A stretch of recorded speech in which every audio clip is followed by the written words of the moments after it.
Boa tarde. Nesse domingo, o governador do Rio Grande do Sul, Eduardo Leite, visitou Sorocaba, fazendo aí uma pré-campanha, já que ele vai disputar a prévia do PSDB com o governador do estado, João Dória. Boa tarde, governador. Seja bem-vindo a Sorocaba. Super prazer estar aqui, Cida, sendo muito bem recebido pelo nosso ex-prefeito Panúzio, todos os amigos do PSDB que estão mobilizados com a nossa campanha nas prévias do PSDB aqui em Sorocaba. Eu acompanho um pouco das atividades do senhor no Rio Grande do Sul e observei que uma coisa que o senhor conseguiu foi realmente colocar o salário dos servidores em dia.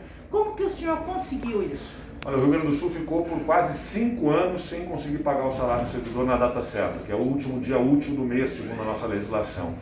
E isso por conta de decisões que foram tomadas ao longo dos tempos, que fizeram com que o Estado gastasse mais do que o que ele arrecadava.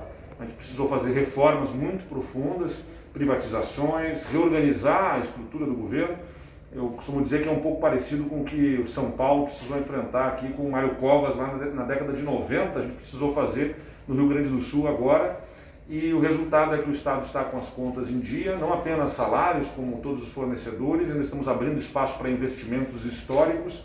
A gente tem anunciado um conjunto de investimentos na educação, na saúde, na infraestrutura do Estado, que é o equivalente assim, à soma dos últimos anos, nas últimas décadas. Essa semana, por exemplo, a gente anunciou um investimento na área da segurança pública, que é o equivalente ao dobro do que o Estado foi capaz de investir nos últimos 13 anos somados. Então é uma virada de jogo que a gente entende e nos dá também a experiência para falar sobre o Brasil, porque a gente precisou trazer o Estado também para superar a sua polarização política. O Estado sempre foi muito polarizado, um embate, um enfrentamento político que nos impedia de fazer o que precisava ser feito no Estado.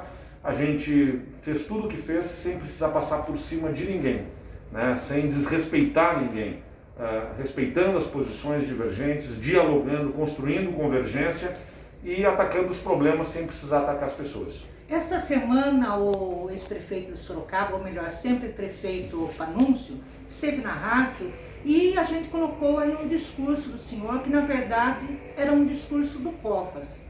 Me diga uma coisa, essa aproximação aí com esse discurso do Covas é para o senhor tentar ganhar o estado de São Paulo na prévia? Antes de tudo, é por afinidade, né? O Covas para mim sempre foi uma inspiração, uma referência para todos nós no partido.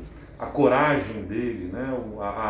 A força que ele sempre teve para enfrentar dificuldades, adversários, mas fazendo isso sempre com lealdade, acho que é uma referência da política que a gente precisa resgatar no Brasil.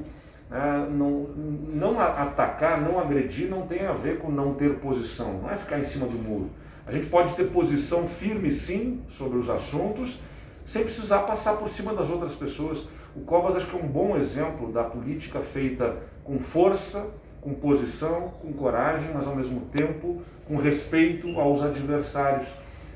Essa política precisa ser resgatada no Brasil. A gente tem falado de Covas porque num tempo em que muitas pessoas se dizem não políticos, né? A gente precisa resgatar o valor da boa política e o Covas é um exemplo dessa boa política. O senhor falou de em cima do muro, né? O PSDB sempre tem essa fama. Ainda voltando ao Panúncio, ele já foi líder do governo, né, do PSDB na Câmara dos Deputados na época do presidente Lula, né? O senhor acha que o PSDB... Fernando Henrique, perdão. O senhor acha que essa questão... No Lula foi líder da oposição, né? Exatamente. Agora, o senhor acha que o PSDB hoje, dentro do Congresso Nacional, não está também meio em cima do muro em razão desse governo do presidente Bolsonaro sem se posicionar muito? A gente tem um tempo de dificuldades políticas imensas no Brasil, né? O PSDB tem as suas posições, também como um partido político feito por pessoas, tem os seus próprios problemas, os seus defeitos. Mas eu digo, os defeitos eu deixo para os adversários falarem, né? A gente fala e ressalta as nossas qualidades. As qualidades do PSDB são muito maiores do que as falhas que eventualmente ele tem. Vivemos um tempo, como eu disse, de política que está diante dos olhos da população com problemas, com dificuldades nas relações como elas se estabeleceram. A gente precisa recuperar a política feita no centro. E centro não tem a ver com ficar em cima do muro, eu insisto nisso. É possível ter posição sem agredir, sem atacar. Estar no centro de forma equidistante dos polos, fazer com que a sensatez prepondere e a gente possa enfrentar os problemas que atingem a população. Se é para fazer política do contra, não é para fazer uns contra os outros, eu insisto, é para fazer todos contra a inflação, contra a miséria, contra o desemprego, que estão aí prejudicando a vida das pessoas. O Brasil ainda é um país homofóbico, preconceituoso, isso a gente vê cada dia mais nas redes sociais. O senhor se declarou homossexual. O senhor acredita que isso pode atrapalhar a sua campanha? As mensagens que eu recebi de acolhimento, de carinho, de apreço e respeito pela minha manifestação me deixam certos de que a característica do povo brasileiro, acima de tudo, é o amor, né? Naturalmente a gente vê mensagens de preconceito também, que evidentemente nos entristecem, mas elas são muito menores do que aquelas tantas mensagens que a gente recebe de apoio e de incentivo. Eu tenho certeza de que o amor vai vencer o ódio, que a gente vai fazer política de volta com respeito no Brasil. O governador de São Paulo, João Dória, ele sempre deixou claro que quer ser presidente do país. Como o senhor resolveu ser candidato e enfrentar o governador aí nessas prévias do PSDB? A gente faz campanha dentro do PSDB mostrando cada um o seu estilo, né? Acho que os estilos dos dois e também do Arthur Virgílio, que também é candidato, vão sendo conhecidos e o partido vai ter a oportunidade de escolher aquele que melhor representa a cara que a gente quer ter nas eleições de 2022. Eu respeito o governador João Dória, mas eu entendo que o partido precisava ter uma alternativa, né? Apresentar um outro caminho. Respeito como governador que é do estado de São Paulo, um estado que merece toda a nossa admiração pelo que se foi capaz de construir aqui, aliás, muito também com o apoio dos governos do PSDB, que tem aí, desde 1994, ajudado o Estado a manter equilíbrio, fazer parcerias com o setor privado, o Estado ajustado, arrumado, que investe. Tudo isso dá fôlego e tração para o Estado de São Paulo ajudar o Brasil. E eu apresento a minha forma, o meu estilo de fazer política para que o PSDB decida a partir do que eu mesmo tive que enfrentar no estado do Rio Grande do Sul e da minha forma de fazer política. Eu tenho muita confiança de que a gente vai vencer essas prévias. Agora o senhor nas pesquisas aparece ali com 2, 3% dos votos dos brasileiros.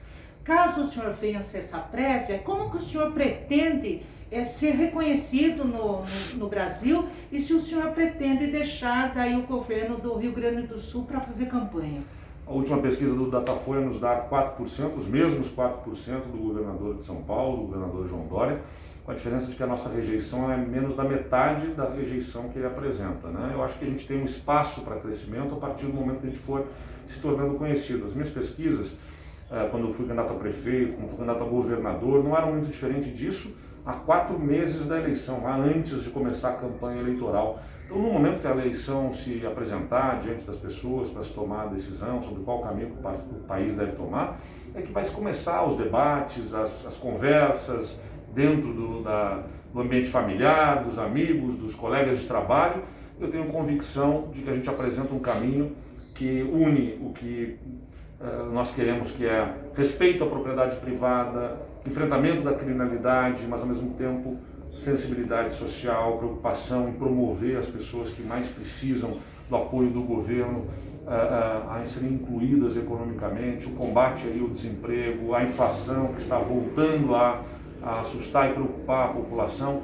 A gente não precisa decidir entre ter um governo sensível e um governo firme no enfrentamento da criminalidade, por exemplo. A gente tem que unir essas coisas, é o que o PSDB apresenta, a capacidade de fazer governo com responsabilidade nas contas e com responsabilidade social também. Muitas pessoas dizem que o senhor é agregador, já o governador João Dória seria desagregador. Isso seria a grande diferença para o senhor conseguir vencer essas prévias? Olha, eu acho que eu pude mostrar ao longo dos espaços onde eu governei, hoje no Rio Grande do Sul, a nossa disposição de fazer política juntando as pessoas, né, com muito respeito, com humildade. É natural que cada um tenha aspiração pessoal, né, de ocupar espaços na política. Eu fui prefeito, sou governador. olho para a presidência da República como algo, sim, que me interessa não para ser presidente, mas para poder fazer, né, liderando um projeto de transformação num país que tem enormes potencialidades. Eu acho que o que a gente precisa saber na política é conciliar a aspiração pessoal com um projeto e uma missão de vida de ajudar as outras pessoas. Não pode ser simplesmente sobre ser qualquer coisa, governador, presidente, prefeito. É sobre o que a gente quer fazer na política. Eu acho que isso é percebido pelas outras pessoas na política e nos permite melhor dialogar, melhor construir pontes, né, para juntar forças e conseguir ter não apenas politicamente capacidade de ganhar a eleição, mas depois para governar, porque a política brasileira exige essa capacidade de construir alianças e composição que ajude a ter base de sustentação para aprovar as medidas mais importantes e governar esse imenso país. O senhor votou no presidente Bolsonaro.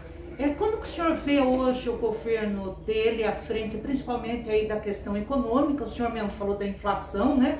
O senhor nem viu a hiperinflação, que eu acompanhei. Vi um pouquinho ainda, lá tinha 9 anos de idade quando o Plano Real foi colocado. Eu me lembro de ensinar minha avó como é que a URV funcionava para ela poder se organizar para a mudança da moeda lá quando tinha 9 anos de idade. Que importante isso já. Agora, como que o senhor vê hoje essa política da gente estar aí com uma alta gasolina quase batendo R$7, preço da carne lá em cima, essa inflação ressurgindo e agora, ao invés de, vamos dizer, cortar aí mordomias, né, o governo pega e vai tirar dinheiro de precatórios aí para pagar um auxílio. Como que o senhor analisa esse momento do governo Bolsonaro, o senhor que apertou aí a tecla Bolsonaro para ele ser presidente? Naquela eleição de 2018, a gente tinha um plebiscito no segundo turno. Eu fiz campanha para o Geraldo Alckmin no primeiro turno, foi meu candidato, por quem eu trabalhei fortemente. Infelizmente não levamos a candidatura dele ao segundo turno. No segundo turno nós tínhamos de um lado o projeto do PT, que já tinha gerado milhões de desempregados para o Brasil, a mais profunda recessão da nossa história em 2015 e 2016, 8% de retrocesso econômico, que gerou para o país tantos problemas e dificuldades, um projeto que não era nenhum exemplo de apreço à democracia também, porque comprou deputados, tinha ameaças de regulação da mídia, né, com interesses aí de controlar o que se falasse sobre governos e política, enfim. E do outro lado você tinha Bolsonaro. Então, para não voltar o PT ao poder, eu votei no Bolsonaro.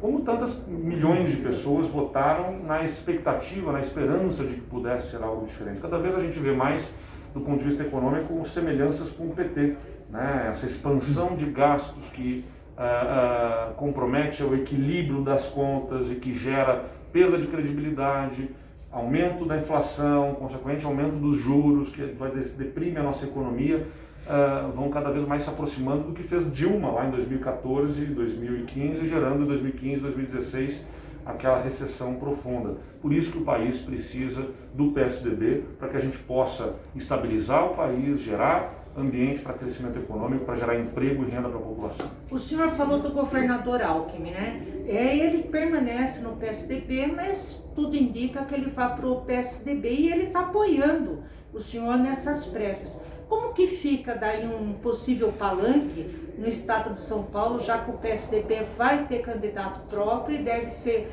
o vice-governador Rodrigo Garcia? Nem o Alckmin ainda saiu do PSDB, nem foi decidido ainda oficialmente o candidato do PSDB. Então, muito prematuro falar sobre qualquer coisa nessa direção, mas eu deixo registrado a minha admiração e o respeito pelo ex-governador Geraldo Alckmin, que é assim alguém com quem eu procuro conversar com frequência, para trocarmos ideias aí sobre política e sobre o futuro do Brasil. Uma última pergunta, governador. O senhor chegou aqui em Sorocaba, o que o senhor pensou quando entrou na nossa cidade? A alegria de poder percorrer aqui em Sorocaba, ao lado de uma liderança que tem a minha admiração, falar de boa política, principalmente é isso, né? Sorocaba é uma cidade que é uma referência para todo esse sudoeste aqui paulista e a gente espera a partir daqui trazer muita gente conosco neste projeto político para ajudar o país a crescer e se desenvolver. Muito obrigada, governador, e tenha uma boa estadia aqui na cidade. Valeu, obrigado, um abraço.